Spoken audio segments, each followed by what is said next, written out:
Hi, everybody. This is Pastor Susan, and I'm so glad that you've been joining us this week as we've been considering what it means to um, do unto others as we would have them do unto us. And I don't know many of us who would say, I want you to be mean to me. No, we want kindness as one of the core values that we have through God and through Christ, who shows us a different way of being. And I'm reminded today as we're thinking about the fact that we can do this. We can do it. I want to remind us of maybe you've had a child or you have observed a child. I've observed many that have done this as they are moving from crawling to toddling a little bit, trying to get to the place where they can get up on their feet and walk. And you know what happens. They'll crawl and then they'll push up a little bit and try to get up on their feet, and then they'll wobble and they'll fall down. And what does mom and dad say? What do mom and dad say? They say, you can do it. Go, get back up. Get back up. You can do it. You can do it. You hold their hands and then you let them go, and then you say, yes, you can do this. You can do this. And today I want us to think about the fact that we can do this.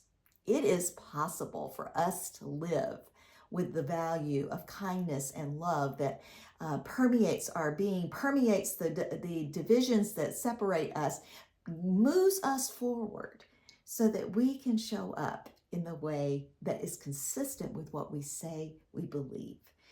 And so today I'm going to read 1 Thessalonians chapter 5, verse 11. And this is a message to the church, and it's a message to you and me today.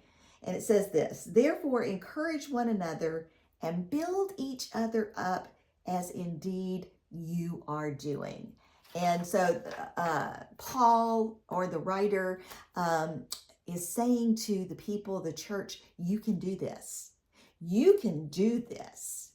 You can do this. He's like a cheerleader, and we all, that's part of one of the great things about being a part of the community of faith, is that we are called to encourage each other, right? We are called to be cheerleaders for one another and to say, you can do this. It's not easy to love people that don't love you. It's not easy to be kind when someone has not been kind to you. It is not easy to do this, and yet we are called to do it.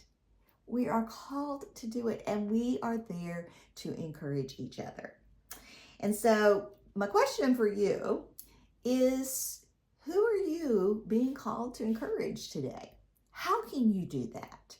How can you do that in such a way that God can use you as Jesus with skin on, to help another person to move in their life closer to God?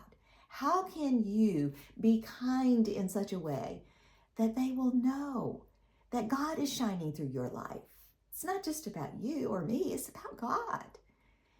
And as we do that today, as we are opening ourselves and asking God for those God moments that we know have already been appointed to you and to me, if we have the eyes to see, the ears to hear, and the heart that is open to God, those moments are here for you and for me today. So let's see today who we can encourage.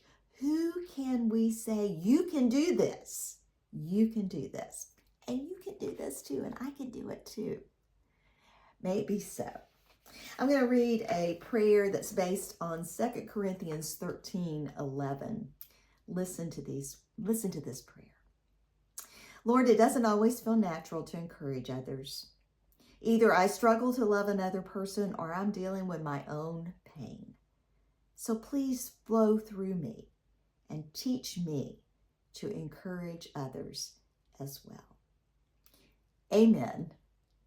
And let me just say, I pray for you and for me that this week has been a week in which kindness has grown in our lives.